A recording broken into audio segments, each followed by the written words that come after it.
Alors, bonjour tout le monde. Bienvenue à ce deuxième webinaire aujourd'hui. Pour ceux et celles qui n'étaient pas avec nous ce matin, est important de noter que ce webinaire sera traduit simultanément en anglais. Alors, c'est pourquoi je vais m'adresser qu'une seule fois en anglais pour guider nos amis anglophones sur la traduction simultanée. So, for those that were not with us this morning, please note that the whole webinar will be in French, but simultaneously translated into English. To activate functionality on your computer, you need to click on the globe-shaped icon, and then on the language of your choice, which should be English. For those who have a smartphone or a tablet, you must first click on More, and then on Language Interpretation, and then on the language of your choice. So thank you very much for being with us this afternoon, and I hope this webinar will be interesting for you. Alors, j'aimerais, juste pour m'assurer, plusieurs d'entre vous étaient là ce matin, mais certains n'étaient pas là. Alors, pour m'assurer du bon déroulement du webinaire, je demanderai à tous les participants qui doivent activer le canal d'interprétation en français d'appuyer sur l'espèce de petit globe que vous voyez et vous choisissez la langue française. Et pour ceux qui ont un téléphone intelligent ou une tablette, vous devez d'abord cliquer sur le petit plus ou More et puis vous choisissez la langue d'interprétation de votre choix qui est évidemment le français. Si vous avez besoin d'assistance technique durant l'événement, vous pouvez demander, en cliquant dans le chat, vous pouvez communiquer avec Naomi Mann, qui, elle, va s'assurer de répondre à vos questions techniques. Alors voilà, je me présente. Mon nom est Dominique Monchamp. Je serai votre animatrice pour l'après-midi. Je suis la conseillère principale de la Fondation de Gaspé-Beaubien et d'Aquaforum. C'est important que vous sachiez que cet événement est organisé par la Fondation de Gaspé-Beaubien et Aquaforum. Cet après-midi, nous traiterons du rôle de l'Agence canadienne de l'eau et de la sensibilisation des Canadiens et des Canadiennes aux enjeux de l'eau.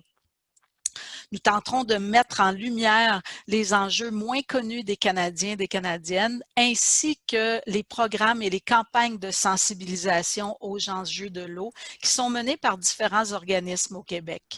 Finalement, j'aurai le plaisir d'animer une entrevue avec un expert marketing afin de vous éclairer davantage sur quelles devraient être les clés de succès d'une campagne de sensibilisation. Par la suite, suite à toutes les présentations de nos invités, je poserai des questions aux invités, bien sûr, et je vais tenter de regrouper vos questions. Donc, je vous invite à les inscrire dans la partie Q&A de Zoom sur votre barre d'outils en bas, et je vais tenter de résumer ces questions-là au mieux de mes connaissances pour les adresser aux bons panélistes. C'est important, vous pouvez écrire vos questions tout le long de l'événement et on va prendre note de ces questions-là. J'invite tous les panélistes qui ne sont pas actifs à fermer leur micro, fermer leur caméra et d'allumer évidemment vos micros et caméras quand le temps sera venu pour votre allocution. Alors voilà pour tout l'aspect technique de ce webinaire. Maintenant, sans plus tarder, laissez-moi vous présenter notre première conférencière, Madame Sonia Bemel. Elle est présidente directrice générale et cofondatrice de Watershed Monitoring, ainsi que présidente et cofondatrice de Watershed Monitoring Europe. Elle est professeure associée à l'Université Laval. Elle nous fera part aujourd'hui des plus grands problèmes liés à l'eau qui sont inconnus des Canadiens et des Canadiennes. Alors, Madame Bemel, à vous la parole.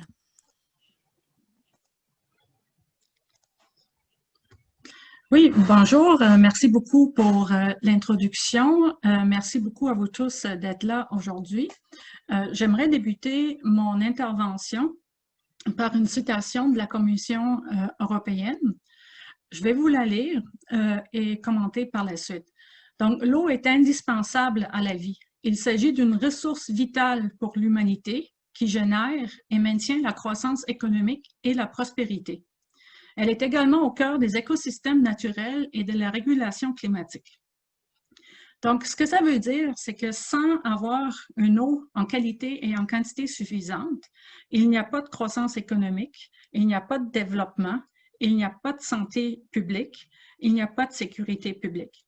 Donc, ce que ça veut dire, c'est que si on veut protéger les ressources en eau, peu importe pour quel usage, peu importe si c'est pour les usages destinés aux humains, ou pour la protection de l'environnement, les espèces qui y vivent. Si on n'arrive pas à le faire, en tous les cas, on est vraiment voué, en quelque sorte, à la déchéance des civilisations comme on les connaît aujourd'hui.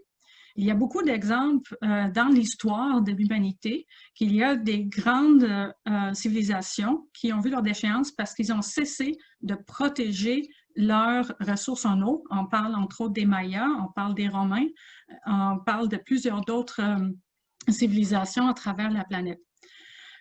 Donc, il faut comprendre que la ressource en eau n'est pas une question environnementale seulement, comme c'est souvent expliqué, mais vraiment une ressource qui qui est vraiment essentielle et il faut la protéger et il faut inclure dans cette protection-là tous les acteurs, toutes les personnes et également aussi, si on veut, tous les départements, entre guillemets, des gouvernements, que ce soit les ministères de l'Environnement, les agences de la santé ou les ministères de la santé publique. On doit inclure là-dedans aussi ceux qui font le développement économique, la protection des ressources, l'économie, l'innovation, etc. Donc, il faut absolument arriver aussi à attacher un prix à l'eau. Ça va être essentiel pour qu'on puisse la protéger et pour que les acteurs à tous les niveaux, que ce soit au niveau fédéral jusqu'au plus petit niveau local, puissent avoir accès autant à l'information qu'à des ressources financières pour poser les gestes concrets pour la protection de l'eau. Donc, ici, on dit également que l'eau est également au cœur des écosystèmes naturels. Donc, il ne faut absolument pas oublier qu'on doit protéger la ressource en eau pour la protection des écosystèmes naturels. Parce que si on ne le fait pas, on ne les protège pas seulement pour le bénéfice des animaux, les espèces, les plantes qui y vivent, mais on le protège également parce que si nos cours d'eau sont encore dans un généralement relativement bon état, c'est que c'est ces écosystèmes naturels qui fonctionnent, qui arrivent à épurer en quelque sorte les eaux usées, rejetées par les humains. Donc, on doit les protéger, quitte à ce que ce soit pour notre propre bénéfice. Quand on parle de la régulation climatique, ce qu'il faut comprendre, c'est que la quantité de l'eau qui est disponible en endroit donné va avoir un impact direct sur le climat local, régional et plus global. Si on change trop le régime de l'eau, par rapport que ce soit par la construction de barrages, par l'assèchement des zones humides, par les changements climatiques, on va également s'en rendre compte qu'on va avoir un impact, une boucle rétroactive sur le climat à tous les niveaux en termes de quantité et qualité d'eau disponible. Donc, il faut se rappeler également que l'eau est un défi stratégique local, régional et international. Et ça, vraiment, à beaucoup de niveaux. Si on regarde, par exemple, au niveau de certains exemples au Canada, c'est on est le pays le plus riche en ressources en eau d'eau douce. Et malgré cela, présentement, on parle de 56 réserves autochtones qui n'ont toujours pas accès à une eau potable. On parle des villes comme Toledo avec plus que 300 000 habitants qui n'ont pas eu de l'eau pendant plus que 3 jours parce qu'il y avait des fleurs d'eau de cyanobactéries, des cyanobactéries à potentiel toxique qui assiégé littéralement les tours de prise d'eau du lac Erie. Donc, on devait approvisionner ces gens-là avec l'eau embouteillée. On a des endroits où, à cause des déversements de polluantes, on a également des avis de non-consommation de l'eau. On a eu aussi au Canada la tragédie de Walkerton il y a bientôt 20 ans, ça c'est un article d'il y a 10 ans, où ce qu'on n'avait pas accès à une eau de saine qualité à cause on appelle ça un manque d'avoir mis en place une approche à barrières multiples, c'est-à-dire d'avoir protégé la source d'eau autant que l'eau au niveau du traitement et au niveau de la distribution. Donc, il y a eu des morts et il y a eu des centaines de personnes malades. On doit aussi parler beaucoup de quantité d'eau. Si on parle de quantité d'eau, il faut savoir que au Canada, présentement, les coûts des inondations pourraient tripler d'ici 2030, juste en termes de reconstruction des infrastructures. Les inondations ont toujours aussi un impact sur la qualité de l'eau, avec tous les polluants qui sont lessivés au moment d'une inondation de l'ensemble des activités humaines qui ont été affectées par ces inondations-là. Cela a toujours un impact certain sur la qualité d'eau d'une source d'eau de quelqu'un. Sur le plan international, ce qu'il faut aussi comprendre, c'est qu'on est dans une situation où la planète en entier a un problème d'accès à l'eau en quantité et qualité suffisante à court, moyen et long terme, selon les endroits où on s'y trouve. Donc, si on regarde nos voisins du Sud, on parle d'une crise américaine en termes de l'eau, en termes de quantité, en termes de qualité. Donc, on devient aussi un endroit qu'on est aussi prisé pour cette ressource-là que pour d'autres types de ressources qui sont exploitées par les compagnies minières. Il faut vraiment reconnaître et souligner ces faits-là. Donc, on a une responsabilité envers le Canada et envers la planète en entier pour s'assurer d'une bonne protection, une bonne gestion de cette eau-là. Il faut aussi se rappeler qu'il y a déjà des guerres de l'eau sur la planète qui sont un fait réel, qui sont en cours. Donc, on a également une ressource qui est très stratégique et il faut y attacher l'importance et les sous qui viennent avec pour la protéger. Donc, si on regarde maintenant les enjeux à une échelle un petit peu plus détaillée, c'est des grands enjeux, ne sont pas nécessairement toutes exhaustives, mais ils vont vous donner un très bon portrait. On a présentement au Canada un problème de gestion des eaux usées. L'assainissement est souvent déficient, autant l'assainissement non connecté, on parle des installations septiques autonomes, on parle de l'assainissement industriel et du ruissellement urbain et des ménages également. Cela menace l'intégrité écologique et la santé des humains et des autres espèces vivantes parce qu'on est toujours tributaire avec nos rejets d'eau usée de l'eau potable de quelqu'un d'autre. Et bien qu'il y en a qui disent qu'on peut tout traiter au niveau des usines de traitement d'eau potable, la réalité, c'est que c'est faux. On ne peut pas tout traiter. Il y a toujours des résidus ultimement qui restent. Et ça amène à l'eutrophisation des lacs et des rivières. Vous avez vu ça plusieurs fois dans les médias au Québec cet été.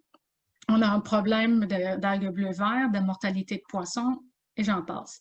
Ça crée aussi des zones d'hypoxie dans les fleuves et estuaires par les surplus de l'azote. Il y a eu question de ça déjà ce matin. Ça pollue aussi les eaux destinées à la production d'eau potable, comme mentionné précédemment. Donc, tout ça, les eaux usées, peu importe lesquelles, que ce soit les eaux de ruissellement et les eaux traitées ou non traitées, ont un impact certain sur l'intégrité écologique. Notamment parce qu'il faut aussi, en tant que chiffre, se rappeler qu'il y a encore une centaine de municipalités dans la province de Québec seulement qui n'ont aucun traitement d'eau usée, qui se rejettent directement soit dans le fleuve ou dans les rivières adjacentes. Donc, si on regarde les eaux usées avec les autres activités humaines, le ruissellement des eaux de l'urbanisation, les infrastructures qui sont trop près des plans d'eau, la construction des barrages, la navigation de plaisance et commerciale, ils impactent l'intégrité écologique par les substances résiduelles des eaux usées, des éléments nutritifs. Il y a l'agriculture aussi, que je n'ai pas encore mentionné, les activités minières selon les endroits où on a. où ce qu'on est, il y a toujours un impact certain de nos activités sur la qualité et la quantité d'eau qui est disponible. Nos infrastructures limitent le passage des poissons. On parlait d'intégrité écologique. Si on limite le passage des poissons, on limite aussi l'intégrité complète de l'écosystème pour faire son travail d'auto-épuration de nos eaux. Ça impacte la reproduction pour l'ensemble des espèces aquatiques et vivant dans les zones près des plans d'eau. Et c'est déjà dans certains endroits le cas pour les humains également. Ça réduit l'accès à une eau potable en quantité et qualité suffisante, les activités humaines par plusieurs éléments, entre autres par l'imperméabilisation grandissante de nos surfaces. Il y a moins d'eau disponible, moins d'eau qui peut s'infiltrer, donc moins d'eau dans les aquifères, donc moins d'eau aussi dans les eaux de surface. On a également, à cause de ces activités, une augmentation du risque d'érosion et d'inondation certains. Et moi, le plus triste exemple que je peux citer de ce printemps, c'est que des personnes qui ont été forcées d'évacuer leur maison en pleine pandémie. Alors, on a comme vraiment deux catastrophes qui se sont acharnées sur nous.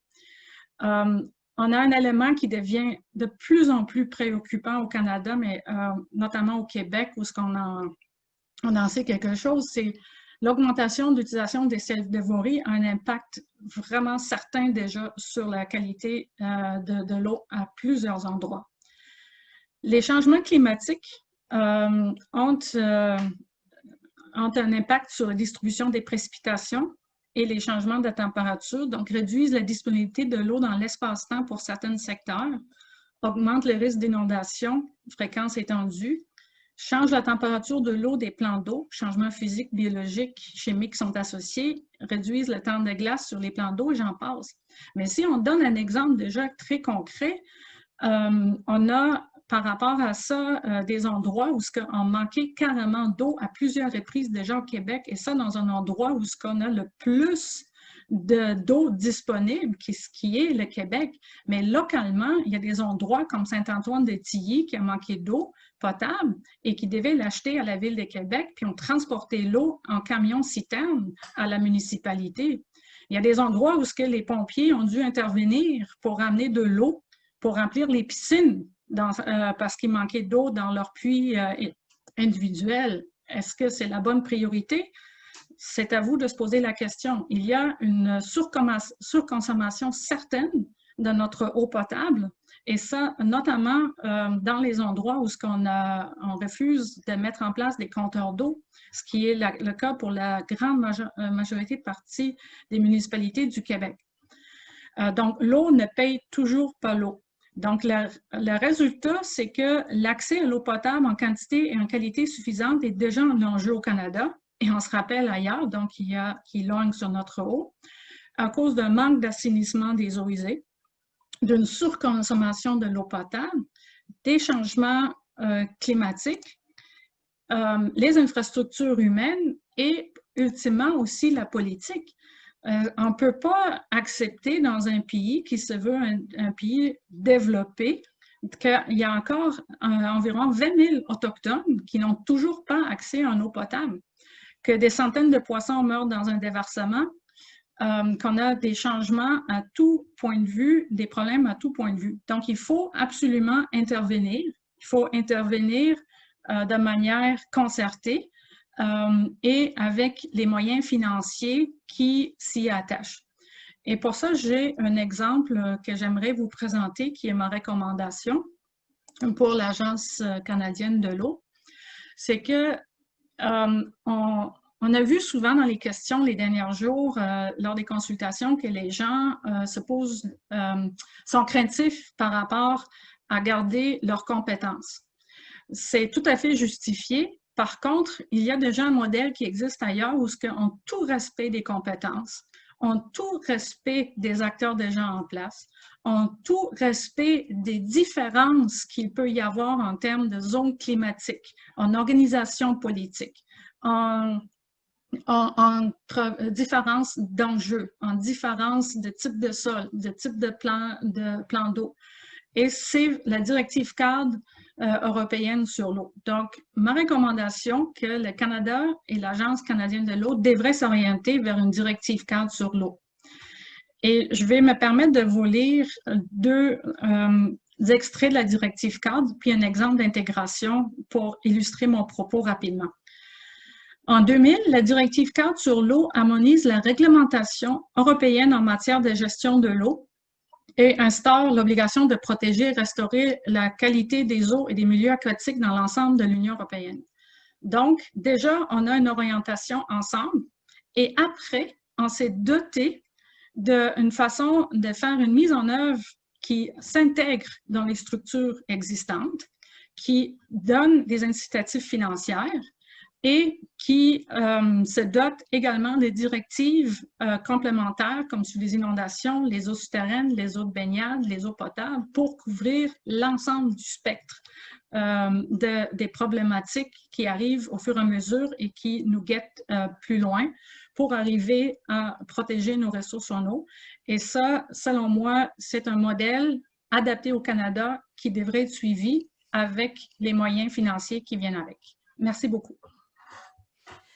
Merci beaucoup, beaucoup, Sonia. Excellente présentation. Comme vous pouvez voir, tout le monde, les enjeux sont complexes. Je sais que plusieurs participants parmi vous sont déjà des experts, donc vous connaissez ces enjeux-là.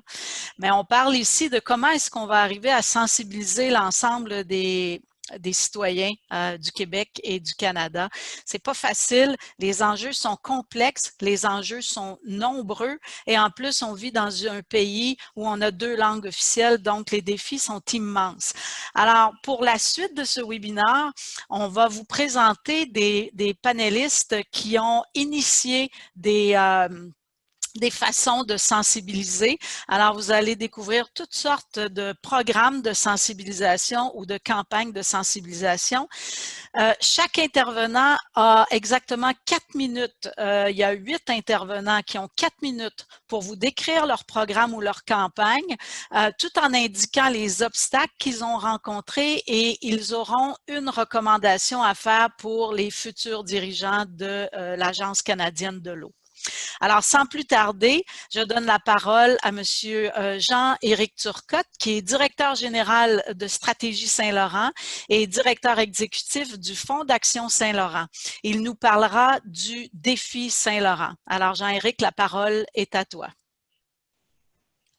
Oui, merci beaucoup et bienvenue à tous et à toutes. Je ne sais pas si j'arrive à faire les modifications. Oui, voilà. Bon, donc le défi Saint-Laurent, en gros, c'est un programme qui, tout d'abord, est financé par le programme PIC, Interaction communautaire du gouvernement du Canada, Environnement Canada, et qui permet finalement, qui vise à minimiser l'impact des plastiques et des microplastiques dans le Saint-Laurent. Ce programme-là est basé sur essentiellement 2 grandes orientations, mais qui se déclinent en 4 actions spécifiques. Donc, oui, effectivement, on a des actions de sensibilisation et des actions de mobilisation. Parmi la sensibilisation, on parle essentiellement d'approche au niveau des citoyens.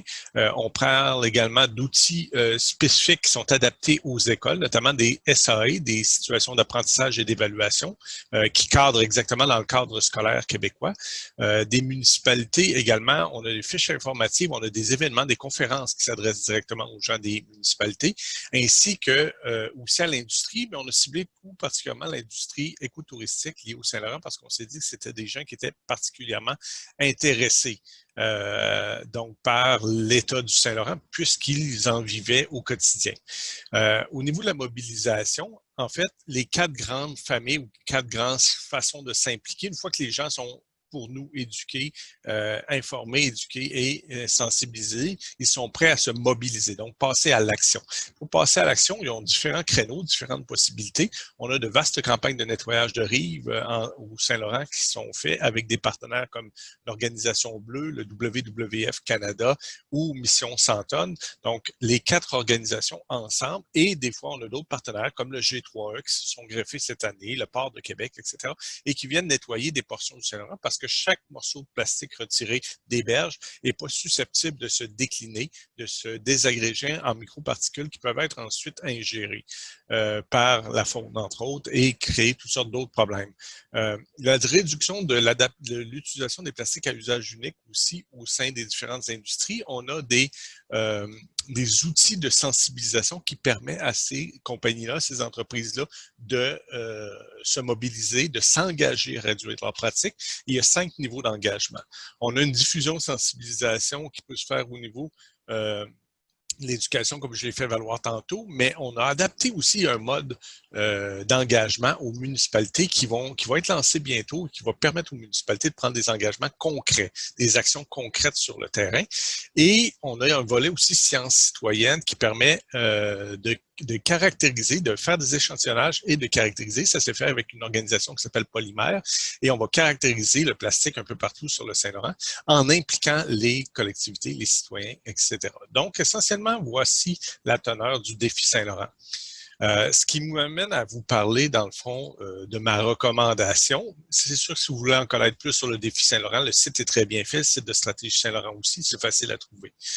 On a très peu de temps pour s'exprimer. Alors, ce qui fait le succès de notre approche, c'est qu'elle est, par Stratégie Saint-Laurent, elle est bâtie sur l'ensemble du Saint-Laurent, mais elle est également ancrée et structurée et adaptée dans chaque collectivité riveraine du Saint-Laurent par nos partenaires de première ligne qui sont les comités ZIP, comités de zone d'intervention prioritaire du Saint-Laurent.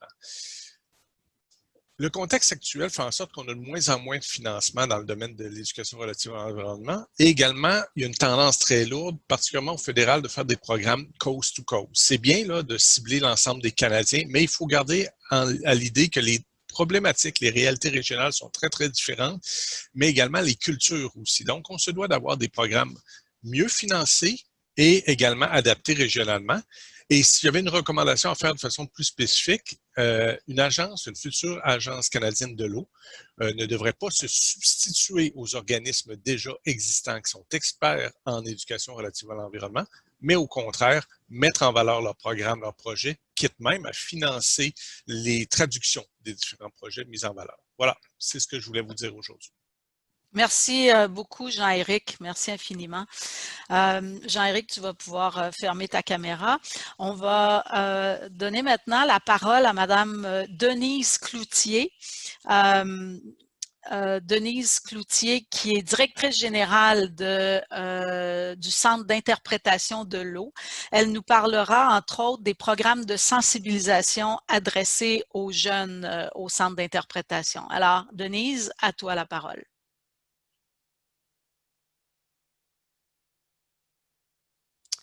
Tu dois activer ta caméra, Denise. Ainsi. Alors, merci beaucoup à tous. Merci spécifiquement à la Fondation de Gaspé-Beaubien et à toi, Dominique, pour cette opportunité de faire connaître la mission du Centre d'interprétation de l'eau qui est promouvoir la protection et l'utilisation responsable de l'eau. On fait ça depuis 2008, en fait, depuis qu'on a créé un musée scientifique qui est maintenant agréé, avec son exposition permanente, le chemin de l'eau de la rivière à la rivière. On a également des expositions temporaires et plus de 400 artefacts qui sont le témoin de l'évolution des technologies liées à l'eau. On a également un rallye des rivières qui fait le tour de 2 rivières, des Prairies et des Mille-Îles, et qui enseigne aux gens l'importance d'en prendre soin. Ce rallye est appuyé d'une application mobile sur 125 km de découverte. Donc, ça se fait à vélo, à moto ou en auto. Ensuite, notre programme pédagogique qui est reconnu à travers le Canada, on parle de 8 animations scientifiques en labo, dans les écoles ou en virtuel maintenant. Alors, on fait comprendre et intégrer les sciences de l'eau en laboratoire par des manipulations. C'est comme ça qu'on enseigne, par exemple, aux enfants à transformer l'eau brute en eau potable. Notre élève est en formation, on les forme à protéger notre eau et par le fait même la santé. Ces jeunes sont émerveillés par la vie aquatique dans leur découverte des animations qu'on offre. La trousse pédagogique Fantastico est disponible dans pour toutes les écoles du Québec et bientôt en virtuel. Elle est aussi disponible en français et en anglais et sera disponible pour l'ensemble du Canada. Tout récemment, on a créé une pièce de théâtre, Eldorado. Donc, cette pièce enseigne aux enfants les enjeux de l'eau, comment en prendre soin. On a des conférences, des webinaires, des débats qui sont destinés au grand public sur les grands enjeux de l'eau, ainsi que des kiosques de sensibilisation au grand public qui se promènent un peu partout. Fait particulier au CIO, on fait des visites de stations d'eau pour enseigner aux gens comment économiser l'eau, pour faire en sorte que les gens deviennent plus confiants en leur eau potable municipale. Quels sont nos enjeux? C'est de rejoindre de plus en plus de jeunes, c'est ce qu'on a choisi de faire. Leur offrir un espace stimulant, une vitrine sur l'eau et avoir du temps avec eux. C'est très important pour les sensibiliser, ça prend du temps. C'est pourquoi nous travaillons sur un nouveau projet qui est le Musée national de l'eau. Notre recommandation pour l'Agence canadienne, investir d'abord dans la sensibilisation des jeunes. Ce sont eux qui sont les vecteurs de changement. Je vous fais aussi part d'une expérience d'un partenaire du CIO qui est la Coalition Navigation, qui a récemment fait une campagne de sensibilisation auprès des navigateurs de plaisance. Pourquoi elle a été efficace sur 2 mois cet été? Parce que d'abord, les gens se reconnaissaient dans la publicité qui a été faite et ensuite parce qu'on l'a accompagné d'une campagne web où on a rejoint 1,3 million de personnes et 80 000 vidéos vues et tout ça pour un placement média de 8 000 $ seulement. Comment on le fait? On le fait en géofencing. Donc, on a sensibilisé les gens, Google, Facebook, le long de la rivière des Outaouais, du lac des Deux-Montagnes et de la rivière des Mille-Îles. On a rejoint autant d'hommes que de femmes. Et comme vous voyez, toute la palette des âges était présente dans cette sensibilisation. Donc, ce qu'on recommande à l'agence, c'est quand on travaille sur un enjeu spécifique de l'eau, ça vaut la peine d'investir dans des campagnes web qui sont très efficaces et peu coûteuses. Merci énormément, Denise. Merci à nos conférenciers. Franchement, vous êtes des maîtres de discipline dans la gestion de votre temps. À date, personne n'a dépassé son temps. Lâchez pas. Alors, notre prochain panéliste, Mathieu Lanneville. Alors, Mathieu est directeur général adjoint et responsable du secteur technique de Réseau Environnement. Il va nous parler aujourd'hui du programme d'économie d'eau potable mené de l'avant par Réseau Environnement. Alors, Mathieu, la parole est à toi. Merci Dominique et merci vraiment à Aqua Forum et la Fondation de Gaspé-Beaubien pour ce webinaire. Alors, aujourd'hui, comme Dominique a mentionné, je vais vous parler d'économie d'eau potable. Prochaine attestation, s'il vous plaît. Prochaine aussi, s'il vous plaît.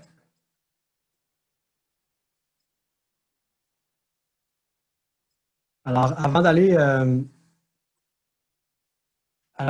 dans le détail du programme d'économie d'eau potable de Réseau Environnement, j'aimerais revenir sur un point que notre collègue Sonja Bemel nous a mentionné en début d'après-midi, l'aspect de la perception de l'abondance et de la ressource, et aussi la perception de gratuité aussi des services d'eau municipaux.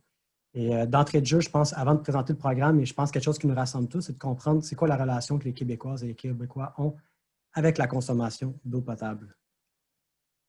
Alors, la première chose qu'on réalise en faisant des sondages, c'est que je crois qu'on peut dire que l'eau, c'est une importance capitale.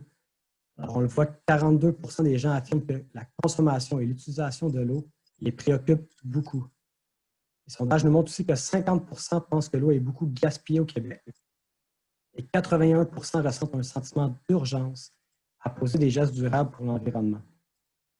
Alors vraiment, on voit l'importance que ça a pour les Québécoises et Québécois, et il y a aussi des sondages canadiens à travers ça. Mais par contre, ce qu'on réalise, c'est que les bottines ne suivent pas toujours les babines, ou pour notre amie traductrice, les comportements ne suivent pas nécessairement. Qu'est-ce que les sondages nous montrent, c'est que seulement 30% affirment faire beaucoup d'efforts pour limiter leur consommation d'eau. 82% de la population reconnaît qu'elle pourrait réduire sa consommation d'eau sans réduire son confort et sa qualité de vie. et 70% des Canadiennes et Canadiens affirment utiliser parfois la toilette au lieu de la poubelle.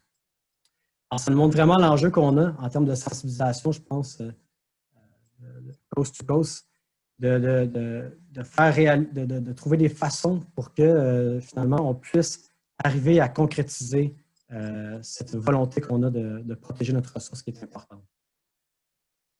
Alors, chez Réseau Environnement, qu'est-ce qu'on offre? C'est un programme d'économie d'eau potable qui s'adresse aux municipalités parce qu'on sait que les municipalités ont souvent des ressources limitées, des ressources financières et humaines limitées, notamment dans les petites municipalités. Alors, qu'est-ce qu'on offre? C'est des patrouilles qui vont sillonner les villes, les centres d'achat, les écoles et tous les endroits dans les municipalités participantes pour sensibiliser la population. Alors, les municipalités qui participent font partie d'une campagne qui est à l'échelle du Québec, avec une thématique aussi à chaque année. Ça donne accès aussi à des outils de communication et un plan de sensibilisation, ce qui est souvent plus intéressant pour des grandes municipalités qui ont déjà des patrouilles, alors ils peuvent avoir accès déjà à du matériel qui a été monté au niveau du Québec. Et aussi, ça peut diriger les citoyens, ça permet de diriger les citoyens et citoyennes vers un site complet d'information. Au niveau des retombées des enjeux, qu'est-ce qu'on retrouve comme retombées? À chaque année, on retrouve environ près de 100 municipalités qui participent, qui touchent près de 3 millions de Québécoises et Québécois. On a des agents de sensibilisation qui sillonnent le Québec pendant la saison estivale et qui font près de 200 visites dans plein d'endroits où est-ce que les citoyens et citoyennes se trouvent. On a aussi le 15 juillet, la journée compte-gouttes, où est-ce qu'à travers des applications mobiles, à travers des sites web, on demande à tous les citoyens et citoyennes qui veulent participer de mentionner un geste concret qu'ils voudraient faire pour économiser l'eau. Et on a vu un exemple où est-ce qu'on a pu faire dans une journée une économie de 651 000 litres d'eau. Et c'est souvent un aspect aussi qui est très médiatisé parce que, par exemple, le premier ministre, le maire de Montréal a déjà participé à ce type d'activité. Au niveau des enjeux, ce qu'on retrouve chez Réseau Environnement, c'est vraiment un financement variable selon les budgets municipaux et gouvernementaux. Ça peut être intéressant d'avoir un financement là, qui est plus stable au fil du temps pour pouvoir bien faire le tout. Et juste vous dire que ce programme d'économie d'eau potable chez Réseau Environnement, ça s'inscrit dans une vision globale d'excellence avec plusieurs programmes d'excellence. Merci beaucoup. Merci beaucoup, Mathieu. Alors, on poursuit immédiatement. Et n'oubliez pas, pour ceux et celles qui auraient soit des commentaires ou des questions aux panélistes, je vous invite à les inscrire dans la section Q&A dans votre barre d'outils. Alors, on poursuit avec Nathalie Piedboeuf, qui est directrice générale de G3E, le groupe d'éducation et d'éco-surveillance. Elle va nous parler cet après-midi du programme « J'adopte un cours d'eau ». Alors, à toi, Nathalie. Bonjour à tous et merci Dominique et la Fondation. Alors, J'adopte un cours d'eau, c'est un programme éducatif de sciences citoyennes ou de sciences participatives qui a été développé par le G3E. Depuis 20 ans, il amène des jeunes à découvrir leurs cours d'eau, donc les cours d'eau près de chez eux, à les étudier et à évaluer leur santé globale. Alors, la façon que ça fonctionne, c'est qu'en classe, les jeunes décident d'un défi. Donc, qu'est-ce qu'ils veulent savoir par rapport à leur cours d'eau?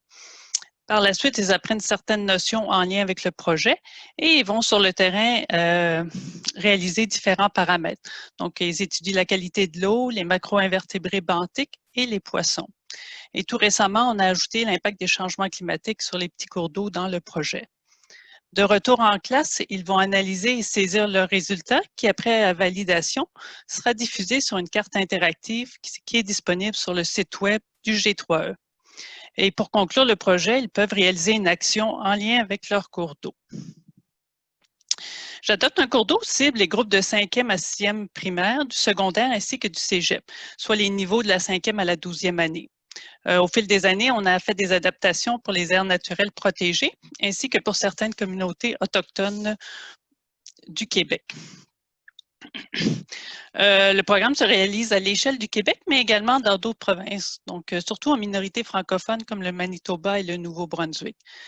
Évidemment, pour pouvoir réaliser un projet à cette échelle, le G3E a mis en place un réseau de coordonnateurs. Donc, ces coordonnateurs, c'est des organismes qui sont formés et aidés par le G3E, qui épaulent et aident finalement les écoles dans leur région. D'autre part, on a développé là, une multitude d'outils pédagogiques et scientifiques qui sont adaptés à chacun des groupes cibles et qui leur permettent là, de participer là, au projet. En termes de retombées, elles sont multiples. Donc, pour les jeunes, le projet participe au développement de ses connaissances, de ses compétences, de son savoir-être, mais également de son pouvoir d'agir et du développement d'une conscience environnementale. Il va également contribuer à rendre beaucoup plus concret les sciences et à démocratiser ce domaine qui souvent est un peu abstrait. Et évidemment, les participants vont développer un sentiment d'appartenance face à leur cours d'eau. Donc, c'est imaginer un vaste réseau de citoyens là, qui travaillent ensemble pour protéger ces cours d'eau. Prochaine diapo. Évidemment, ce projet, mettre en place un tel projet, ça comporte quand même quelques petits défis. Ça demande de la part des enseignants un certain investissement et ça les amène à sortir de leur zone de confort. Pour le coordonnateur là, qui aide l'enseignant, pour pouvoir jouer adéquatement son rôle, ça lui demande d'investir du temps et évidemment de l'argent. Également, pour perdurer aussi longtemps, un projet doit s'adapter, donc il faut qu'on investisse continuellement là, dans la mise à jour des outils pédagogiques, des protocoles, des indices, puis qu'on reste à l'affût des nouvelles technologies, des modifications dans les divers curriculums, des nouveaux enjeux environnementaux là, comme les changements climatiques. Donc, c'est de l'investissement continuel. Et l'autre important défi, c'est de pouvoir supporter adéquatement ce vaste réseau que nous avons mis en place. Évidemment, que ce soit financièrement, c'est un des enjeux, mais également au niveau des ressources, des communications et surtout de pouvoir mettre en valeur toutes les superbes actions que les participants font là, à travers le réseau. Prochaine diapo. Les recommandations que je ferais, j'en aurais deux. Je pense qu'il est vraiment important de renforcer et d'harmoniser les efforts d'éducation à une échelle régionale et surtout d'aider et de reconnaître les organismes un peu partout au pays qui font vraiment un travail formidable en ce sens. Et ma deuxième recommandation, si je peux me permettre, ce serait vraiment d'accorder au programme d'éducation autant d'importance qu'à d'autres initiatives relatives à l'eau et vraiment d'investir à long terme. Quand on parle d'éduquer puis d'amener à des changements de comportement, surtout quand on touche le thème de l'eau, c'est pas quelque chose qui peut se faire en une année. Donc, il faut investir plusieurs années pour pouvoir arriver à amener ce changement de comportement. Merci. Merci beaucoup, Nathalie. Excellente présentation. Alors, maintenant, on va faire place à une présentation préparée par Céline Chanderbrand. J'espère que je prononce bien ton nom, Céline. Prononce-le pour moi, s'il te plaît. C'est Chanderbrand. Oh mon Dieu, j'étais loin de mon profil. Alors, Chanderbrand. Alors, Madame Céline est coordonnatrice aux communications au regroupement des organismes de bassin versant du Québec, mieux connu sous le thème ROBVQ. Elle nous présente la campagne de sensibilisation qui est en cours actuellement, qui s'intitule « Pensée bleue ». Alors, à toi, Céline, pour ta présentation. Alors, bonjour à vous. Merci Dominique, à la Fondation Gaspé-Beaubien et à Aquaforum de me donner cette opportunité de présenter Pensée bleue. Stéphanie, s'il te plaît, si tu peux avancer la slide. Merci beaucoup. La suivante, s'il te plaît. Alors, Pensée bleue, c'est une campagne de sensibilisation aux impacts des gestes du quotidien sur la qualité de l'eau et de promotion des bonnes pratiques. Elle a été lancée en juin 2020 dans le cadre du mois de l'eau et elle se déploie jusqu'en août 2021. 3 organismes la coordonnent. Nous sommes tous les 3 d'ailleurs panélistes aujourd'hui, donc le ROBVQ que je représente, mais également le Centre d'interprétation de l'eau. Vous avez entendu tantôt Denise Cloutier, représentante du centre, et puis très peu de temps avant moi, Réseau Environnement représenté par Mathieu Lanneville. Cette campagne, elle s'adresse au grand public. On va parler plus précisément des 11-77 ans, ce qui représente à peu près 4 générations. On parle d'un public francophone et québécois. On l'a voulu sur des messages simples avec un ton humoristique. Diapositive suivante, s'il te plaît, Stéphanie. Alors, elle se déploie essentiellement à la télévision avec la diffusion de spots publicitaires sur le réseau Nouveau, qui est anciennement la chaîne V, qui regroupe également les chaînes L, Max et VRAC. On s'est associé cette année à Occupation Double avec la diffusion d'un message d'association promotionnelle en début d'émission. Et on aura également un peu plus tard une capsule d'intégration qui permettra de présenter 3 bonnes pratiques qui seront incarnées par 2 participants de l'émission, mais également par la maquilleuse. En termes de relations publiques, on s'est associé aussi à Corinne Côté, qui est une humoriste de la Nouvelle Vague, et ainsi qu'à 20 influenceurs pour notamment Facebook et Instagram. Parmi eux, on peut penser notamment à Jessie Nadeau, également aux jardiniers paresseux, et il y en a bien d'autres encore. Et puis, bien sûr, on est présent sur le web, notamment avec le réseau Display de Google. Diapositive suivante, merci. Alors, pour ce qui est de l'évaluation, bien évidemment, il est encore trop tôt. On vient à peine de lancer la campagne. Cependant, comme vous le voyez, les chiffres qui vous sont présentés ici sont issus d'un sondage, d'une étude pré-campagne qu'on a menée auprès de 1000 Québécois francophones âgés de 18 à 64 ans au printemps dernier, et qui visait finalement à connaître un peu le niveau de connaissance des Québécois vis-à-vis de l'eau, mais également leur attitude vis-à-vis de celle-ci. On mènera la même campagne à la fin de la diffusion de Pensée Bleue, évidemment, de son déploiement. Et puis finalement, l'évaluation entre les écarts de la première et de la deuxième enquête nous permettra de mesurer, d'évaluer la campagne. Également, on a des quiz sur le site web qui vont nous permettre en fait de relever à différents moments les résultats de ces quiz et puis également de mesurer les écarts au fur et à mesure de la diffusion de la campagne. Et puis bien évidemment, on comptera également sur l'audimat de diffusion à la télévision ainsi que sur les statistiques web, une approche, on va dire, plus habituelle. Alors, dernière diapositive, merci. Pour ce qui est des obstacles et des recommandations, évidemment, comme plusieurs l'ont mentionné, l'éducation, c'est un processus long et a fortiori quand on parle à différents publics, un public aussi diversifié qu'un public de 11 à 77 ans.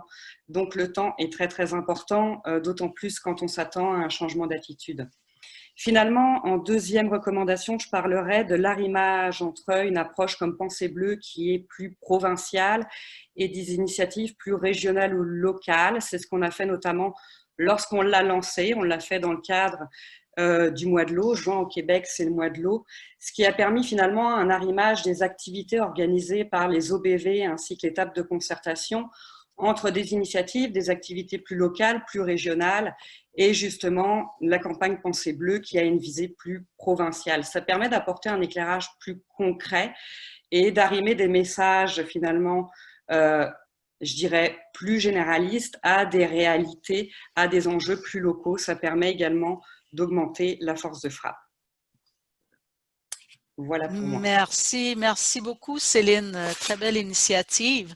Alors, notre prochain intervenant, Monsieur Benoît Marcil, qui est directeur général de la Fondation Monique Fitzbach.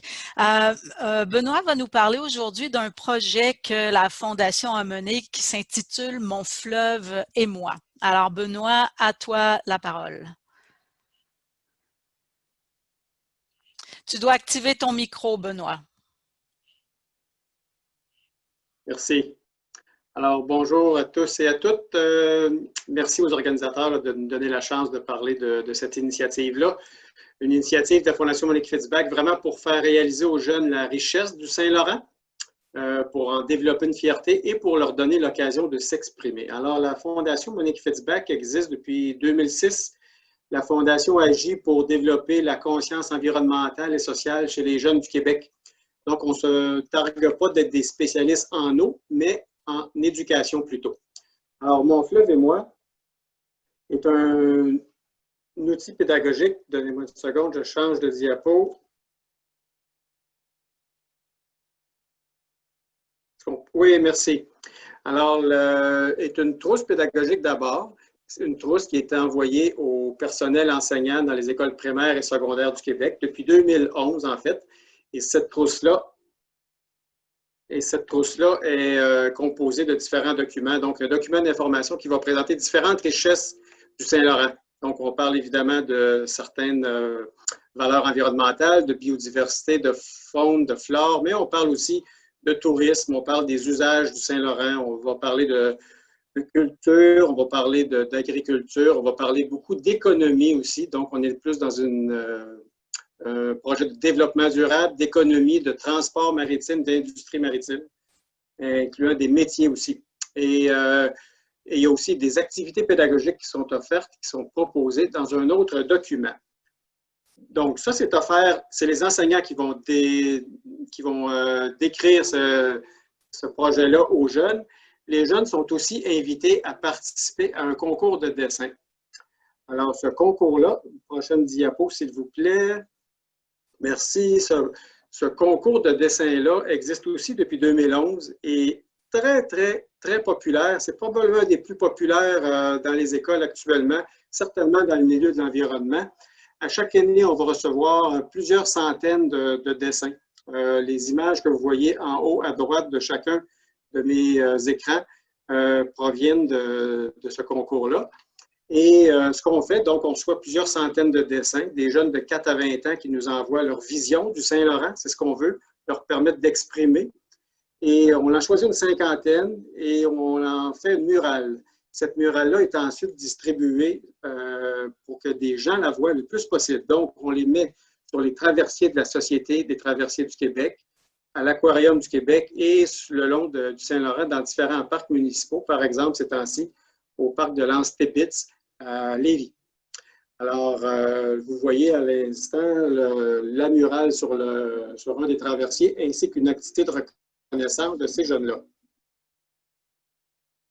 Voilà. Alors, quelles sont les retombées de ce projet-là? Bon, j'ai dit tantôt qu'on avait commencé en 2011, donc on est rendu à 9 éditions. Il y a 42 000 jeunes qui ont été sensibilisés directement dans leur école par ce projet-là. Et je dirais qu'on peut facilement multiplier par 10 le nombre de personnes qui ont été sensibilisées par les dessins des jeunes, donc qui ont pu être vus dans différents endroits publics. Alors, 14 régions administratives sur 17, incluant des régions qui ne sont même pas dans le bassin versant du Saint-Laurent. C'est évidemment une très grande visibilité qu'on accorde aux jeunes, à leur vision du Saint-Laurent, à leur désir de le protéger. C'est donc l'outil pédagogique permet une plus grande connaissance, développe une plus grande fierté des jeunes pour leur fleuve, développe aussi une plus grande appropriation, donc à terme une meilleure défense du Saint-Laurent. Le projet rencontre quand même différents obstacles. C'est un projet qui est vraiment considéré comme un succès, en dépit du fait qu'on travaille vraiment avec un financement très, très restreint, qui est supporté par quelques partenaires, je dirais, historiques. Mais le développement du projet est vraiment limité. Alors, on aimerait avoir plus d'envergure. Imaginez un concours, par exemple, d'envergure canadienne ou toucher d'autres aspects, je dirais, là, de l'eau, donc les lacs, les rivières. Prochaine diapo, ça s'en vient. Alors, je commence avec un préambule avant d'arriver à la recommandation.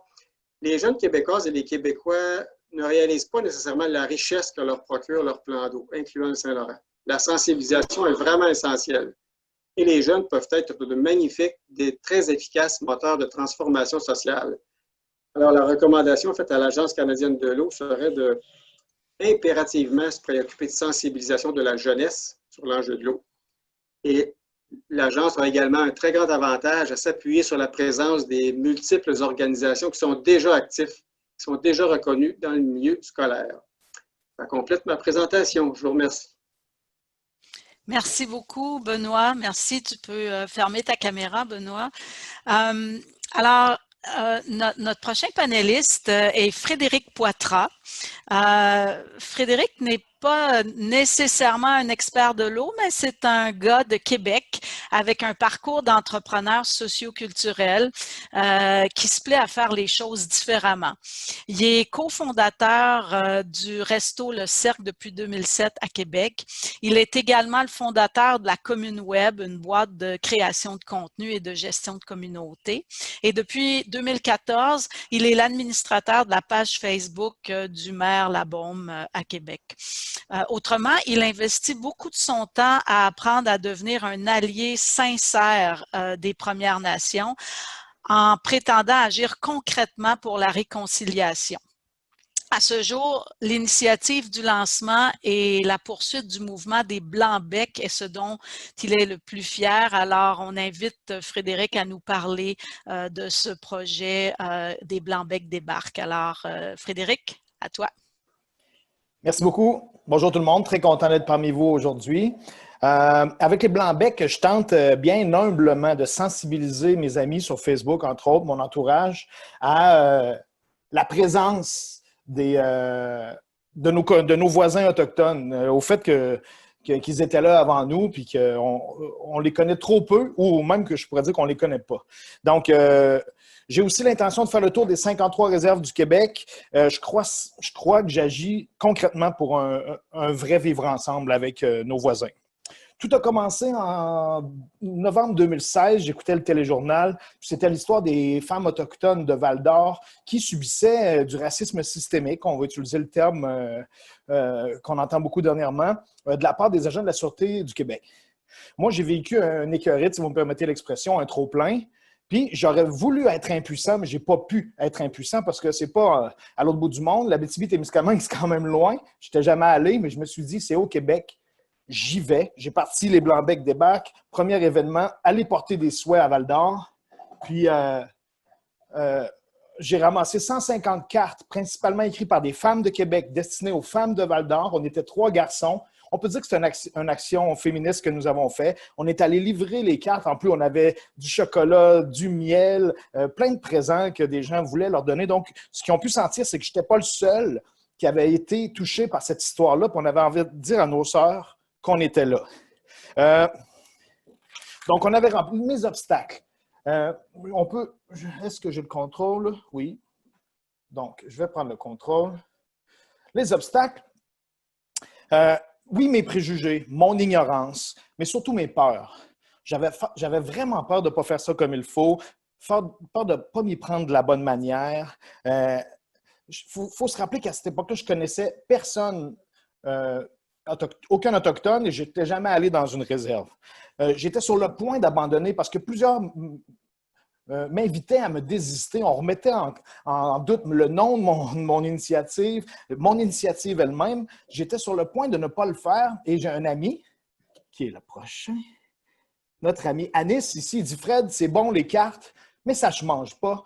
Je vais y aller avec toi puis on va leur faire un couscous. » Fait que je suis débarqué à Val-d'Or avec un Tunisien. On a fait un couscous, ça c'est chez Willy.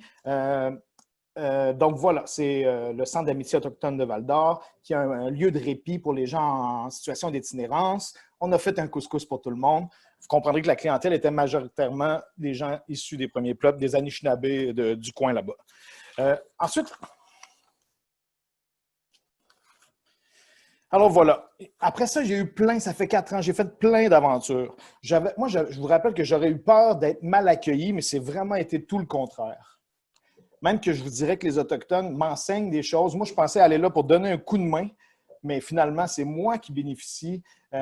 J'ai appris à faire du sapinage, des tentes longues, à partager des festins incroyables. Là, ici, on est en train de faire un pot d'onguent avec toutes ces écorces, l'équivalent d'antiflogestine. Alors, on a fait un petit pot d'onguent avec ce que vous voyez là. Alors, voilà, ici, je suis à Schefferville, avec des jeunes qui ont fait une marche de 100 km qui se réapproprient leur territoire. Ici, je veux juste vous montrer à quel point les aînés transmettent le savoir. Ces jeunes-là sont groundés, sont en train de se réapproprier leur culture et ce sont ces mêmes jeunes qui étaient en première ligne avec Greta Thunberg l'année dernière pour la marche pour le climat. Ce sont eux qui avaient la tâche d'accompagner Greta et d'être en avant-plan avec elle. Alors, je termine tranquillement en vous disant que David Suzuki, la veille de cette marche-là, a rencontré les jeunes, j'étais avec eux, et leur avait dit que les plus grands scientifiques qu'il faut écouter pour faire face aux défis que nous avons sont les aînés des communautés autochtones. Alors ici, vous avez Katkokum, qui veut dire grand-maman en langue autochtone. Alors, donc, il faut les écouter. Non seulement de les inviter ne suffira pas. Il faut les écouter, il faut les inviter, des fois les laisser guider la danse, je dirais. Donc, voilà.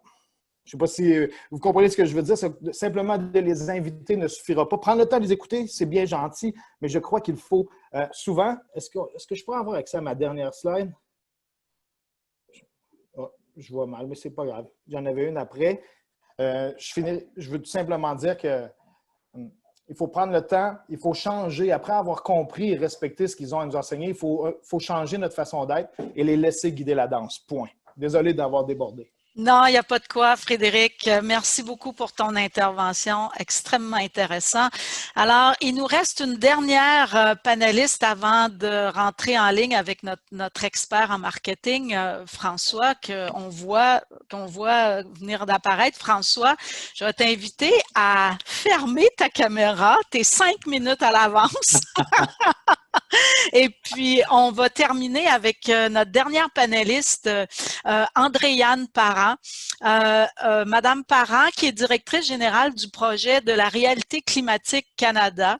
Elle nous présentera l'engagement des ambassadrices de la réalité pour la protection de l'eau de Soaking Anishkabiking. Alors, Madame Parent, Andréane, c'est à vous la parole. Merci beaucoup, Dominique. Et merci beaucoup à la Fondation de Gaspé-Beaubien et à tous et à toutes pour votre présence. Alors, je commencerai avec quelques mots sur le projet de la Réalité climatique Canada. C'est un organisme qui est né des suites du succès du documentaire du vice-président Gore, Une vérité qui dérange en 2007. Inspirés par le film, des activistes du climat inquiets se sont tournés vers M. Gore pour trouver des moyens de sensibiliser des gens de tous les pans de la société à l'urgence de la crise climatique. Ils ont estimé que son message devait être diffusé très largement et immédiatement. Ça a conduit à la toute première formation des ambassadeurs et des ambassadrices de la réalité climatique, peu de temps après la sortie du film, dans la grange de M. Gore à Nashville, où il a pu partager comment il utilisait la science et les solutions au changement climatique d'une manière informative, efficace et inspirante. Munis de sa présentation, ils sont retournés dans leurs communautés respectives, prêts à sensibiliser et à inspirer leur réseau. Aujourd'hui, 13 ans plus tard, plus de 40 formations ont été organisées à travers le monde. Plus de 25 000 personnes âgées de 12 à 87 ans ont participé aux formations représentant 171 pays, ont maintenant rejoint notre communauté d'ambassadeurs et d'ambassadrices du climat. Et nous avons maintenant des branches dans 10 pays, dont le Canada. La force du projet de la réalité climatique, c'est vraiment son vaste bassin de bénévoles qui sont dévoués et qualifiés. On organise environ 4 formations par année à travers le monde, ce qui signifie qu'on a des nouvelles vagues d'activistes qui rejoignent régulièrement nos rangs. Parmi eux, plus de 1300 ambassadeurs et ambassadrices canadiens, des personnes de tous les horizons qui ont été personnellement formées par M. Gore, des climatologues et des experts en communication pour devenir eux-mêmes de solides communicateurs sur la science et les solutions climatiques et qui travaillent tous et tous actuellement à faire progresser les solutions climatiques dans leur communauté. Juste hier, on avait un marathon de formation partout à travers le monde qu'on appelle les 24 heures de la réalité. Les ambassadeurs et ambassadrices s'engagent à réaliser au moins 10 gestes de leadership dans les 12 mois suivant leur formation. Ils sont et elles sont nombreux à s'engager pour la protection de l'eau dans leur région. Et notre travail, et le mien tout particulièrement, est d'amplifier leurs initiatives qui contribuent à la lutte au changement climatique au Canada. Parmi nos ambassadeurs et ambassadrices, j'aimerais maintenant mettre en lumière l'engagement de 2 d'entre elles pour la protection de l'eau de Soaking Anishkabiking, plus communément connue sous le nom de Ontario. Il s'agit de Charlene Winger-Jones, qui est une aînée Anishinaabe, water walker, ou autrement une gardienne de l'eau, qui a parcouru l'escarpement du Niagara depuis les chutes jusqu'à la péninsule Bruce. Elle pratique des cérémonies rituelles pour honorer l'eau. Natasha Akiwenzi, qui, elle, a fondé l'Alliance Bagidawad pour lutter contre le changement climatique et protéger les eaux de son territoire traditionnel, tout particulièrement la qualité de l'eau et la qualité de l'environnement pour la vie des Corégons, donc un poisson blanc, qu'elle honore quotidiennement en leur donnant des offrandes de tabac. Alors, aujourd'hui, c'est leurs mots que je vais vous partager, que j'ai simplement traduit à leur demande. L'eau, la vie. Cette terre est vivante, il suffit de regarder tout autour de nous. Prendre le temps de comprendre. Alors les gens feront plus attention. Nous ne sommes pas au-dessus des autres espèces vivantes et inanimées. Nous sommes connectés. Sans l'eau, la vie s'arrête, toute la vie s'arrête. Prenez le temps d'observer l'eau de votre région et constatez à quel point elle a changé. Ici, on ne peut plus boire l'eau dans la région des chutes du Niagara à cause de l'industrie. Quelques kilomètres plus loin, quand on s'approche de la péninsule de Saugeen, on peut boire l'eau. Les générations futures ont besoin d'eau. Nous devons penser à ces générations futures. Nous avons une responsabilité envers elles. Chaque nation doit penser aux générations futures. C'est vraiment clair, c'est vraiment simple. Dans l'eau, les êtres animés et inanimés souffrent. Que va-t-il se passer si ces êtres meurent? Que va-t-il se passer si nous buvons l'eau qui les a tués? Ça doit changer. Sortez. Prenez le temps d'entrer en relation avec l'eau. Vous devez ressentir. Sortez et respirez l'air. Regardez autour de vous. Trouvez quelque chose de vivant. Concentrez-vous dessus. Regardez ce que voient les araignées. Posez votre téléphone. Lisez ce que font les autres. Trouvez ce qui vous anime. Emmenez vos proches faire une promenade. Touchez la terre. Laissez-les salir. Si l'eau est bonne, ils pourront se nettoyer. C'est pourquoi nous en avons de l'eau et nous devons la protéger. Au nom de Charlene et de Natacha, notre recommandation est que l'Agence canadienne de l'eau honore les savoir-faire et les perspectives et surtout les voix des différentes nations de l'île de la Tortue, allant au-delà d'une relation utilisatrice avec l'eau pour comprendre notre filiation avec elle et notre responsabilité vis-à-vis des générations futures. Merci beaucoup. Merci beaucoup, Andréane. Extrêmement intéressant comme initiative, encore une fois. Alors, on vient de voir 8 programmes, 8 initiatives et les défis sont énormes pour essayer de sensibiliser les Canadiens et vous avez tous été créatifs les uns plus que les autres. Alors, on va essayer dans le prochain 15-20 minutes, on va essayer de voir comment on peut faire pour faire du sens au niveau de la sensibilisation avec tout ça. Alors, je vous propose une entrevue que je vais animer avec Monsieur François de Gaspé-Beaubien, qui est président directeur général de Zoom Media et il est aussi président du conseil d'administration d'Aquaforum. Il est diplômé de Harvard. Il a mené la plus grande société de magazines de consommation du Canada à l'époque, c'est-à-dire les titres allant de TV Guide jusqu'au magazine Elle. Avec son équipe, il a aussi transformé l'organisation qui était déficitaire en le groupe d'édition le plus rentable du Canada. Ils ont vendu par la suite en 2000. Lui et son frère ont aussi supervisé l'expansion de leur division radio et en tant que co-PDG pour devenir le plus grand diffuseur radio au Canada, Télémédia. C'était Télémédia qui a ensuite été vendu en 2002. En 2003, François a acquis Zoom Media, une entreprise d'affichage intérieur. Et depuis qu'il est devenu PDG, l'entreprise a connu une croissance exceptionnelle. Je vous dis, je suis certaine qui se joindra à moi pour vous dire que le temps de COVID fait un peu mal, mais bon, tout le monde passe par là. Alors oui, une croissance exceptionnelle en divertissement et en éduquant numériquement plus de 35 millions de personnes chaque mois au Canada, aux États-Unis et au Royaume-Uni.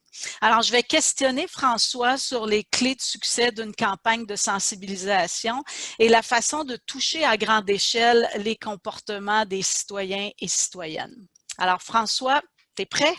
Je suis tout à fait prêt, Dominique. Merci. OK. Alors, j'y vais avec ma première question. Comme je viens de le décrire, François, tu as fait carrière et tu as étudié dans le domaine des communications. Pendant toute ta vie, tu as tenté d'influencer puis de changer le comportement des consommateurs de par ton métier. Maintenant, comment est-ce qu'on déclenche le changement? Comment est-ce qu'on allume une étincelle pour amener des citoyens à passer à l'action puis à s'engager?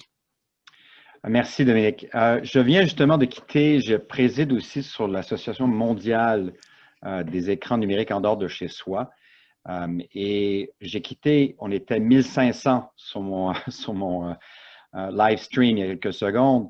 Et on parlait justement du fait que la majorité des citoyens reçoivent environ 20 000 à possiblement 30 000 impressions de publicité par jour. Donc, lorsqu'on rentre dans cet environnement-là, les médias sociaux et tout ce qu'on connaît, c'est très difficile de se démarquer. Je regrette que je n'ai pas pu voir tous les intervenants discuter auparavant, mais comme tu le sais, je suis très passionné de l'eau et des défis. Et on a une si belle cause à protéger et malheureusement, c'est de se démarquer dans tout ce qui est en train de se passer, tous les messages que les gens reçoivent et comment est-ce qu'on peut sortir de ce carcan.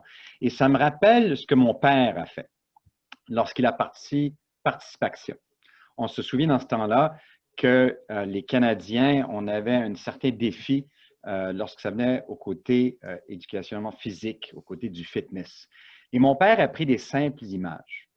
Il faut simplifier, si je peux être vraiment très clair, ces deux concepts. Il faut simplifier. Il a pris simple image d'un homme suédois, 85 ans, versus un Canadien, 35 ans.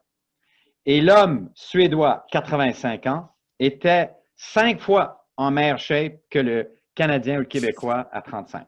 C'est assez fulgurant. On a fait des progrès depuis, mais ça illustrait le point. Donc, le premier point, c'est qu'il faut vraiment simplifier c'est quoi notre défi. Et quand je regarde tout ce qu'on fait, que ce soit la campagne Pensée Bleue, que ce soit J'adopte un cours d'eau, le programme d'économie d'eau potable, etc., c'est toutes des causes qui sont tellement, tellement importantes et chaque intervenant, qui d'ailleurs a discuté aujourd'hui, est un expert. Mais comment est-ce qu'on peut rendre ça simple? Que les Québécois, les Canadiennes puissent comprendre le défi simplement. Ça, c'est le premier point. Le deuxième point, il faut avoir une force de frappe. Ce que mon père a fait, c'est qu'il a rassemblé les autres propriétaires des médias à travers le Canada pour vraiment aller chercher les Canadiens, puis vraiment marteler ce sujet simple et leur rappeler qu'il fallait sortir, qu'il fallait prendre des marches, qu'il fallait exercice, que c'était important de se mettre du côté conditionnement physique. Donc, simple message et aller chercher force de frappe. Et malheureusement, aujourd'hui, dans les données que nous avons qui sont tellement importantes, nous faisons ni l'un ni l'autre. Alors, ce serait le sommaire que je te donne, Dominique, au tout début. C'est qu'il faut simplifier notre message, qui veut dire qu'il faut coordonner entre nous tous pour être d'accord sur le message simple. Après ça, on peut rentrer en profondeur. Ça ne veut pas dire qu'il faut garder au niveau simple, mais j'ai une expression qui dit il faut que vos enfants qui sont en 7e année puissent très bien comprendre le message. Il ne faut pas avoir un doctorat pour comprendre le message, il faut être en 7e. Mais on peut, après ça, rentrer, que les gens qui sont intéressés peuvent aller prendre plus de données, mais gardons le message simple pour que tout le monde puisse le comprendre. Ça, c'est le premier point. Et deuxième, force de frappe, aller chercher la force médiatique qu'il nous faut pour vraiment se démarquer. Excellent. Merci beaucoup, François, pour cette réponse-là. J'ai une autre question pour toi.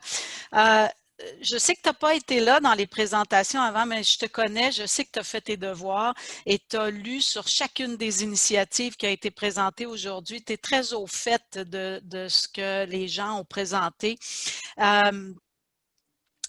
Je sais que tu as vu que c'est pas la créativité qui manque, c'est pas les bonnes idées de programme qui manquent, c'est pas l'engagement de toutes ces organisations terrain qui manquent. C'est des gens qui travaillent extrêmement fort avec peu de moyens, puis ils essaient très, très fort de sensibiliser les gens, soit de leur communauté ou de leur environnement. D'après toi, parce que malgré tous ces efforts-là, on est obligé de constater que les Canadiens semblent encore extrêmement complaisants face à la situation de l'état de nos cours d'eau au Canada. Comment est-ce que tu expliques qu'autant d'efforts puissent donner si peu de résultats en termes de sensibilisation? Il y en a qui parlent des compteurs d'eau, il y en a qui parlent de pas assez de budget en communication. Quels seraient les conseils que tu aurais à donner à ces gens-là qui travaillent tellement fort et qui aimeraient ça avoir des résultats? En premier, je veux les remercier parce qu'ils ne sont pas juste passionnés, ils ont pris une cause qui est tellement nécessaire, un besoin qui est tellement important pour le futur de tous les Canadiens. Alors, merci, mes amis, de pouvoir faire ce que vous faites. Et deuxièmement, je dois m'excuser parce que j'étais ignorant. Quand mes enfants et mes neveux et nièces nous ont approchés comme famille de s'impliquer dans l'eau, j'étais comme tout le reste des Canadiens, complètement en dehors des connaissances de la vérité de ce que vous vivez, ce que nous vivons tous, mais ce qu'on ne sait pas qu'on vit, qu'on a des défis avec les eaux usées, qu'on a des défis avec les sels de voirie, qu'on a l'intégrité écologique, qu'on a l'eau potable, qu'on a les changements climatiques, ça je suis un peu au courant. Mais les médias, et je me considère faire partie de ce domaine-là, n'ont pas donné juste temps et valeur à ce que vous faites. Alors, mon premier message, c'est merci. Mon deuxième, c'est que je m'excuse, mais je me rattrape. Ce qu'on a besoin de faire, c'est de travailler ensemble. Et ce que je vous dirais, ce n'est pas votre manque de passion ou d'intelligence, au contraire, c'est à votre honneur. Mais on vous a envoyé à vous démarquer avec une chaloupe et même pas de rame contre des bateaux moteurs énormes et industriels. Ce n'est pas une course valable.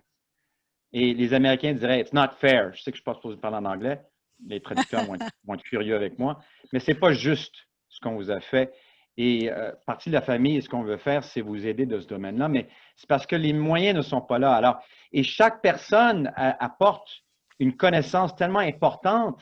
Mais pensez-y, on est en train de parler de plusieurs sujets qui sont tous importants, avec un détail qui est important, mais on ne rejoint pas la masse critique des Canadiens.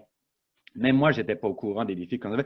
D'ailleurs, je pose toujours cette question à tous les PDG qui, quand même, ont d'accord, des PDG d'entreprise devraient être au moins conscients de ce qui se passe.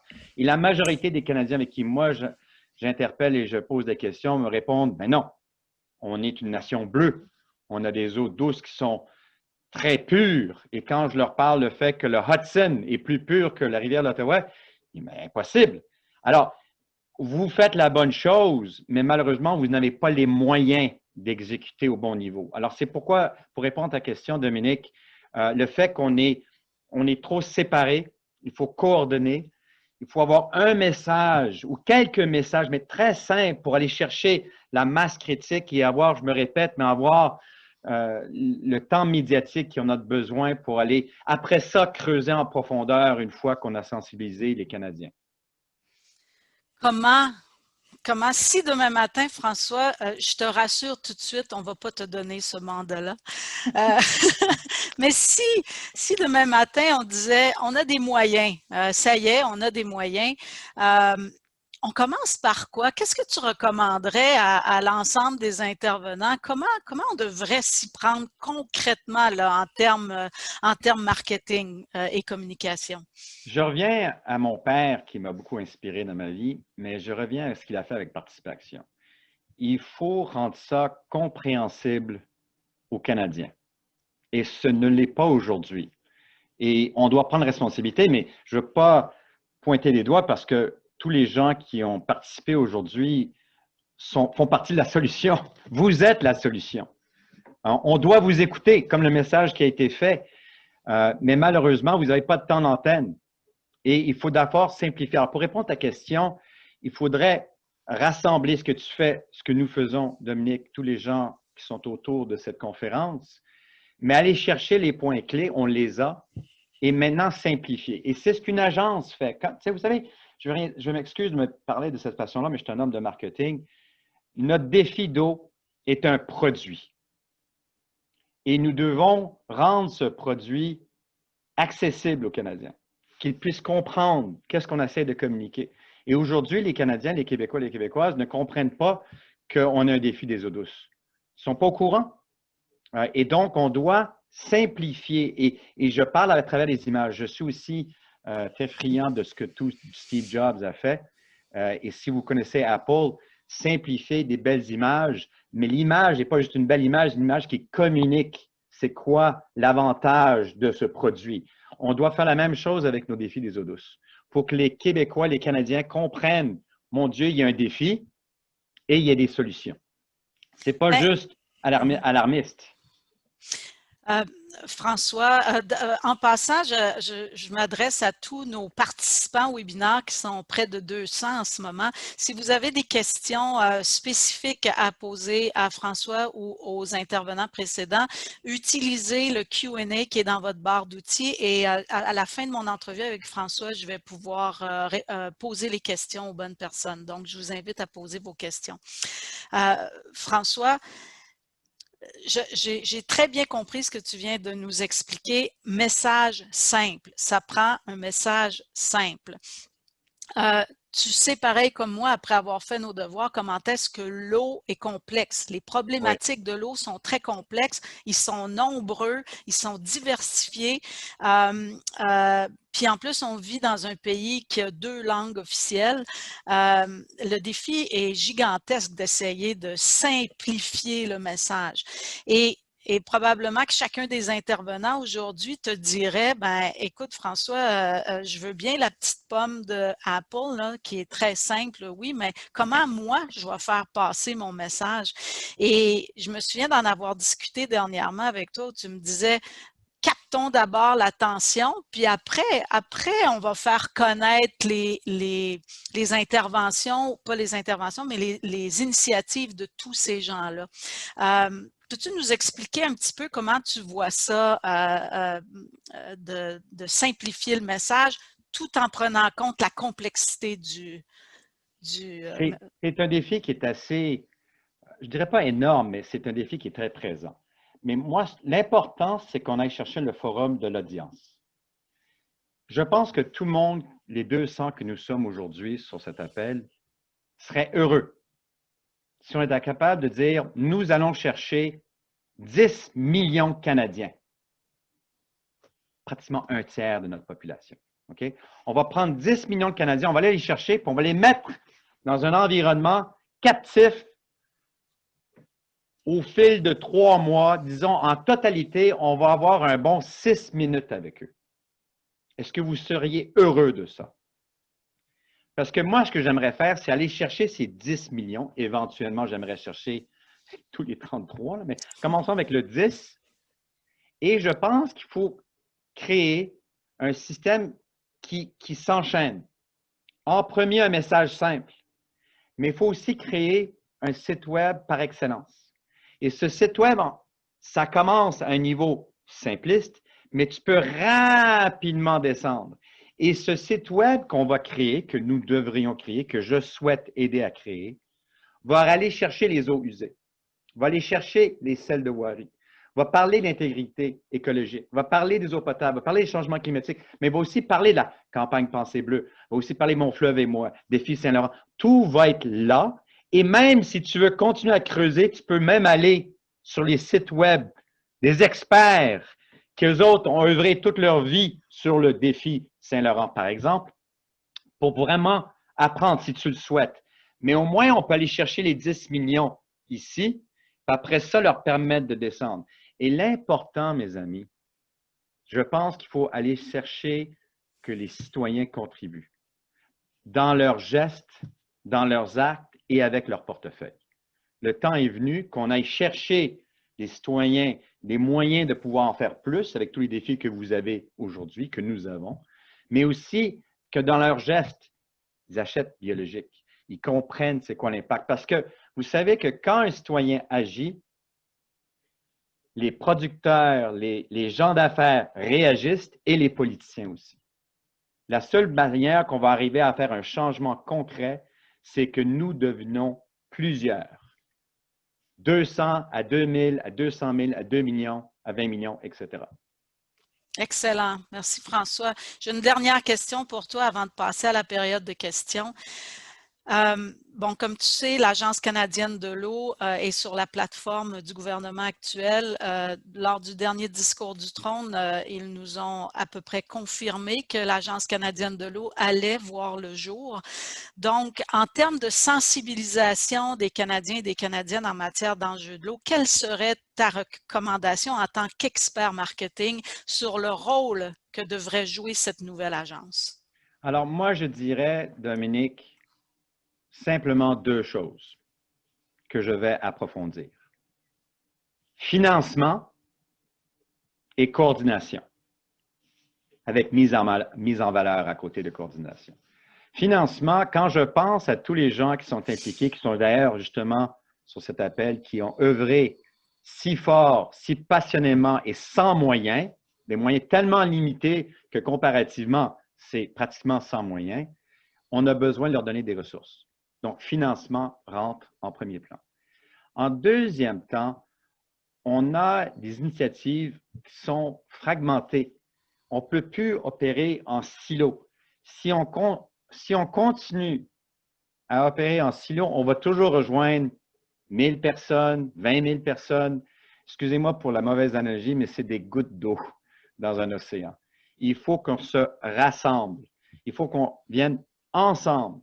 Donc, pour revenir à l'Agence je dirais, le financement et de coordonner ensemble pour ne pas être fragmenté. Et j'ajouterais, j'aimerais voir un comité d'experts en marketing et en eau qui joue un rôle de créer les programmes de financement, de coordination, de mise en valeur, qu'on travaille ensemble, que le gouvernement, avec vous tous, avec nous, on se mette ensemble et qu'on travaille pour nos générations, les générations futures, à protéger les eaux douces du Canada. Excellente recommandation, François. Il y a des questions qui commencent à rentrer. Il y en a de fort intéressantes. La plupart sont adressées à toi, François, comme expert en marketing. Il y a une personne qui pose la question suivante. D'après toi, quel est le message le plus payant pour notre cause? Est-ce que ce serait de mettre l'avant l'impact économique de la ressource de l'eau ou l'impact environnemental de la ressource de l'eau? C'est une très bonne question. Il y a un grand danger à poser à un expert en marketing une question sur un sujet dont il n'est pas l'expert. Et je commence à être bon. Et comme Dominique me connaît, j'ai toujours des fortes opinions. J'aimerais revenir, si vous me permettez, à cette coordination entre les experts en marketing et les experts en eau qui sont ici. Mais je dirais, et ça, c'est dangereux ce que je vais faire parce que je préfère faire sondage, aller voir les Canadiens, leur parler, écouter leurs besoins et revenir à la charge basée sur des données. Je suis un peu un geek de ce côté-là. J'aime les données et les impressions et nos feelings sont malheureusement pas à la hauteur des données. Donc, il faut revenir aux données. Cela dit, tout ça dit, je dirais que le côté climatique, le côté environnemental résonne beaucoup avec les jeunes et les Canadiens aujourd'hui. Le côté économique est important pour les gens d'affaires et pour le gouvernement et pour les entreprises, etc., etc. Mais j'irais plutôt par le volet l'environnement, protéger l'environnement pour les générations futures et pour vous-même. Je commencerai avec ça, mais encore une fois, c'est une hypothèse que j'aimerais tester avec les données, mais je me sens assez confiant de pouvoir le dire, mais c'est une hypothèse à ce stade-ci. Excellent, merci beaucoup. François, tu parles d'un site web, d'une campagne basée sur un message qui est simple. Alors, quelques personnes ont posé la question sur ça coûte combien? Là, ce n'est pas dans la question, c'est moi qui avance ça pour mieux mettre en contexte la question. Les gens qui ont présenté avant toi ont bâti des programmes avec des budgets parfois restreints, parfois plus raisonnables que d'autres, mais la plupart du temps assez restreints. Alors, quand tu nous parles d'un site web, d'une campagne nationale, etc., comment, en termes de chiffres, d'échelle, on doit réfléchir? Est-ce qu'on parle centaines de milliers de dollars ou centaines de millions de dollars? Comment est-ce qu'on doit réfléchir ça? Moi, j'aimerais, ça dépend de ce que le gouvernement va faire, bien entendu, mais j'aimerais prendre ce que le gouvernement nous partage, nous appuie et le multiplier par 10. Je vais répondre à ta question, Dominique. Moi, je pense qu'on devrait aller chercher un budget de 100 millions de dollars en temps publicitaire pour aller rejoindre les Canadiens. C'est un gros chiffre, 100 millions. Mais je pense qu'on est capable d'aller chercher avec un peu de capital, millions, mais j'aimerais et je me porte volontaire d'aller voir mes autres copropriétaires de médias pour avoir du temps d'antenne à, sinon, faible réduction, sinon quasiment gratuit en beaucoup de cas. D'ailleurs, comme tu le sais, Dominique, je rejoins beaucoup de Canadiens à travers Zoom. Si les gyms peuvent réouvrir, s'il vous plaît, à un moment donné. Mais j'offre ce temps publicitaire gratuitement à notre organisation, à nos défis. Alors ça, c'est un volet que j'aimerais aller chercher. Donc, la réponse, c'est que j'aimerais aller chercher 100 millions, mais la majorité, ce serait contribuer en temps gratuit. Pour le site web, il faut vraiment œuvrer. J'ai des idées en tête, comme tu le sais, mais il faut penser, vous savez, vous réalisez quand vous allez sur un site web que vous appréciez quand la qualité est là et vous le savez quand elle ne l'est pas. Dans toute chose dans la vie, le service se démarque. Alors, j'aimerais avoir cette haute qualité parce que vous comprenez que ce n'est pas juste sensibiliser, c'est aussi, j'aimerais aller chercher les citoyens de contribuer. Alors, j'ai un chiffre en tête, ça ne me dérange pas de vous le dire, mais je pense autour de 200 000 $ pour créer un site web hors pair. encore une fois, comme tu sais, Dominique, je me prête à donner, de contribuer de mon temps et de mon argent aussi pour aider dans cette œuvre-là. Mais ça serait bon qu'on puisse avoir les gouvernements et tout le monde venir ensemble. Puis non seulement ça, c'est assez complexe, comme tu le sais si bien, comme tout le monde le sait si bien, les défis d'eau. Mais il faut revenir à un niveau simple et après ça, permettre la profondeur. Excellent. Écoute, François, le temps est déjà passé, ça va trop vite. C'était super intéressant. Merci énormément de ta participation. Il y a d'autres questions qui sont affichées dans le Q&A, mais je vais m'assurer qu'on puisse les transmettre.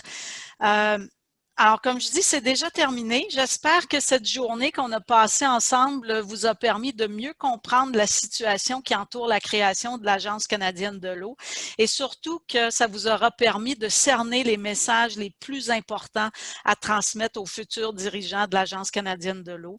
J'aimerais remercier chaleureusement tous nos panélistes, tous les participants sur ce webinaire. Évidemment, comme j'ai dit ce matin, ça n'aurait pas pu se faire sans la Fondation de Gaspé-Beaubien et le support d'Aquaforum et Global Water Future.